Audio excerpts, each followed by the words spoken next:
প্ৰধানমন্ত্ৰী আবাস যোজনা চৰকাৰী BPL ঘৰৰ আৰু এটা নতুন আপডেট লৈ আহিছোঁ। এইটো আপডেট হ'ল যিসকলে এতিয়ালৈকে চৰকাৰী ঘৰটো লাভ কৰা নাই সেইসকলৰ কাৰণে আজি ভাল খবৰ আহি গ'ল।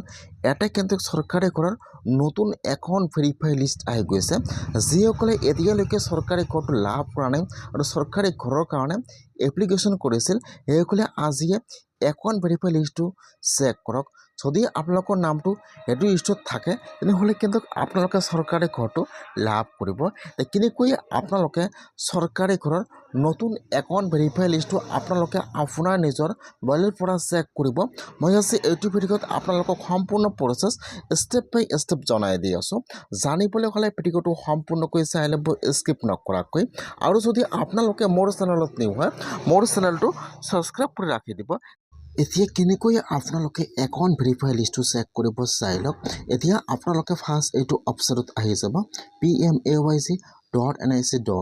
মই কিন্তু আপোনাৰ সুবিধাৰ কাৰণে অপশ্যনৰ লিংকটো মই ডিছক্ৰিপশ্যনত দি দিছোঁ।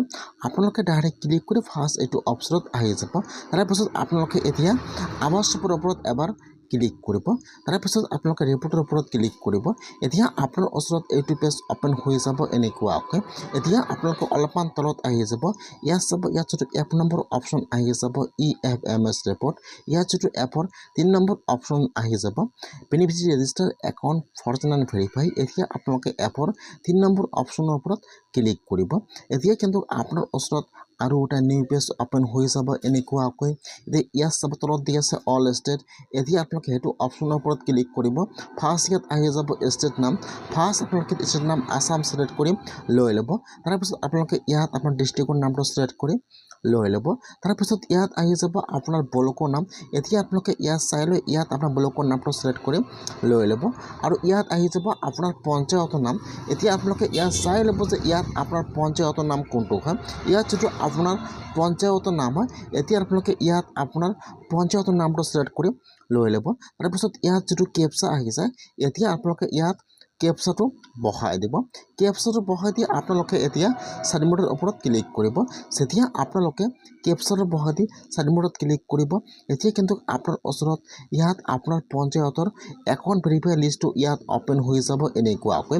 যিসকলৰ জিঅ'টেক হৈ গৈছে, সম্পূৰ্ণ ডকুমেণ্ট ভেৰিফাই হৈ গৈছে বা যিসকলৰ একাউণ্টত ঘৰৰ পইচা সোমোৱা আৰম্ভ হৈ গৈছে ইয়াত কিন্তু ফাৰ্ষ্ট আপোনাৰ ঘৰৰ ৰেজিষ্ট্ৰেশ্যন ID নম্বৰ আহি যাব। তাৰপিছত আপোনাৰ ফুল নেম আহি যাব। তাৰপিছত ইয়াত আপোনালোকে যিটো আপোনাৰ বেংকৰ একাউণ্ট জমা কৰিছিল ইয়াত বেংকৰ নামটো আহি যাব আৰু ইয়াত লিখা থাকিব ভেৰিফাই। যদি আপোনালোকৰ সেইটো লিষ্টত নাম আহিছে আৰু এই ফলত লিখা আছে ভেৰিফাই তেনেহ'লে কিন্তু আপোনালোকৰ একাউণ্টত ঘৰৰ পইচা সোমাই গৈছে। আৰু যদি আপোনালোকৰ নামটো লিষ্টত আহিছে আৰু ইয়াত চাব কিছুমানৰ কিন্তু ইয়াত পেণ্ডিং হৈ আছে। যিসকলৰ জিঅ'টেক হৈ গৈছে এতিয়ালৈকে ঘৰৰ পইচা একাউণ্টত সোমোৱা নাই সেইসকলে আজিয়ে লিষ্টটো চেক কৰক। যদি ইয়াত পেণ্ডিং হৈ আছে তেনেহ'লে আপোনালোকে আপোনাৰ পঞ্চায়তত যাই যোগাযোগ কৰিব। তাৰপৰা আপোনাৰ নামটো ভেৰিফাই কৰিব। তাৰপিছত আপোনাৰ ঘৰৰ পইচা লাভ কৰিব। সেইকাৰণে আপোনালোকে ফাৰ্ষ্ট একাউণ্ট ভেৰিফাই লিষ্টটো এনেকুৱাকৈ চেক কৰক যে আপোনাৰ নামটো আহিছে নে